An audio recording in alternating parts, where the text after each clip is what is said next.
Para saudara dan saudari yang Tuhan cintai, selamat pagi dan selamat bertemu lagi dalam renungan harian dari Paroki Santo Fransiskus Assisi APO, edisi hari Sabtu, tanggal 23 Maret 2024, dalam masa Prapaskah yang kelima. Mengawali hari yang baru ini, kita hendak mendengar dan merenungkan sabda Tuhan. Marilah sebelum kita mendengar dan merenungkan sabda Tuhan, kita berdoa. Dalam nama Bapa dan Putra dan Roh Kudus. Amin. Allah Bapa, sumber keselamatan, kumpulkanlah kiranya kami menjadi umat-Mu. Berkat Yesus Putra-Mu terkasih, yang telah menghapus dosa-dosa kami demi keselamatan dan kebahagiaan kami. Bersabdalah ya Tuhan, kami siap mendengarkan. Terpujilah Engkau Bapa, Putra dan Roh Kudus, kini dan sepanjang segala masa. Amin. Para saudara dan saudari yang Tuhan cintai, sabda Tuhan yang hendak kita dengar dan kita renungkan untuk mengawali hari yang baru ini diambil dari Injil Yohanes pasal 11 ayat 45 sampai 56. Tuhan bersamamu. Inilah Injil suci menurut Yohanes. Banyak di antara orang-orang Yahudi yang datang melawat Maria dan yang menyaksikan sendiri apa yang telah dibuat Yesus percaya kepadanya. Namun beberapa di antara mereka pergi kepada orang-orang Farisi dan menceritakan kepada mereka apa yang telah dibuat Yesus. Lalu imam-imam kepala dan orang-orang Farisi memanggil mahkamah agama untuk berkumpul, dan mereka berkata, "Apa yang harus kita lakukan? Sebab orang itu membuat banyak mujizat. Apabila kita biarkan dia, maka semua orang akan percaya kepadanya, dan orang Roma akan datang dan akan merampas tempat suci kita serta bangsa kita." Namun salah seorang di antara mereka, Kayafas, imam besar pada tahun itu, berkata kepada mereka, "Kamu tidak tahu apa-apa dan kamu tidak insaf bahwa lebih berguna bagimu jika satu orang mati untuk bangsa kita daripada seluruh bangsa kita ini binasa."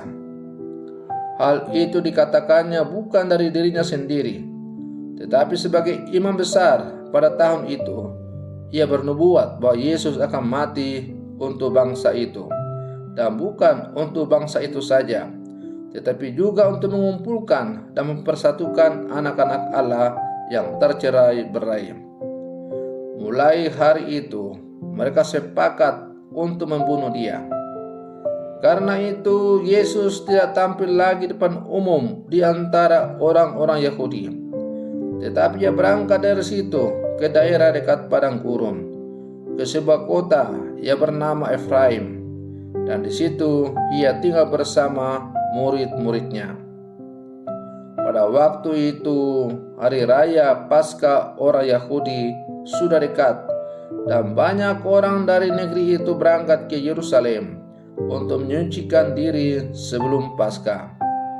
Mereka mencari Yesus, dan sambil berdiri di dalam bait Allah, mereka berkata seorang kepada yang lain, "Bagaimana pendapatmu? Akan datang jugakah ia ke pesta?" Demikianlah sabda Tuhan. Para saudara dan saudari yang Tuhan cintai, dalam menjalani kehidupan kita pasti pernah mendengar pepatah atau peribahasa yang mengatakan, "Bersatu kita teguh, bercerai kita runtuh." Persatuan dan kesatuan adalah impian banyak orang karena ia menjadi sumber kekuatan, kebesaran, dan kedamaian untuk keluarga, komunitas, masyarakat, atau bangsa. Hanya karena persatuan, lahirlah dan langgenglah sebuah keluarga, komunitas, masyarakat, atau bangsa. Sebaliknya, iri hati, cemburu, dan tindak kekerasan menjadi sebab perpecahan dan cerai-berainya keluarga, masyarakat, atau bangsa. Para saudara dan saudari yang Tuhan cintai, Allah selalu setia walau kita acap kali ingkar janji. Hal ini banyak dibuktikan di dalam sejarah Israel. Allah sendiri yang berinisiatif mempersatukan kembali bangsa Israel dan umat manusia yang tercerai-berai karena dosa. Ia membentuk kembali apa yang terpecah. Untuk itulah Yesus Kristus datang ke dalam dunia. Yesus Kristus adalah pribadi yang akan mati demi hidupnya sebuah masyarakat dan bangsa. Dia adalah Allah yang setia, mengampuni, turun, dan mau mendekati manusia dan mau berkorban untuk keselamatan kita. Hikmahnya bagi kita, jika kita pun menginginkan persatuan, hendaklah kita setia, rendah hati, dan rela berkorban dan saling mengampuni sebagai sesama saudara dalam Tuhan yang satu dan sama.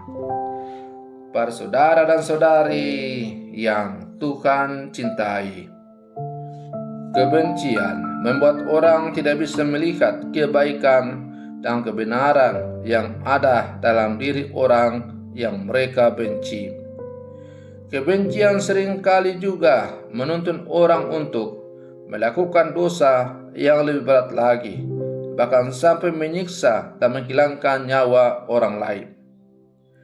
Di samping banyak orang Yahudi yang percaya kepada Tuhan melalui peristiwa dibangkitkannya Lazarus dari kematian, ada juga orang yang melaporkan kejadian tersebut kepada orang Farisi dan imam-imam kepala, sebagaimana kita dengar dalam bacaan Injil yang baru saja diperdengarkan kepada kita. Imam-imam kepala dan orang Farisi yang sudah dihinggapi kebencian tidak bisa lagi menerima karya-karya kebaikan yang dilakukan Yesus. Kebencian menutupi mata hati mereka.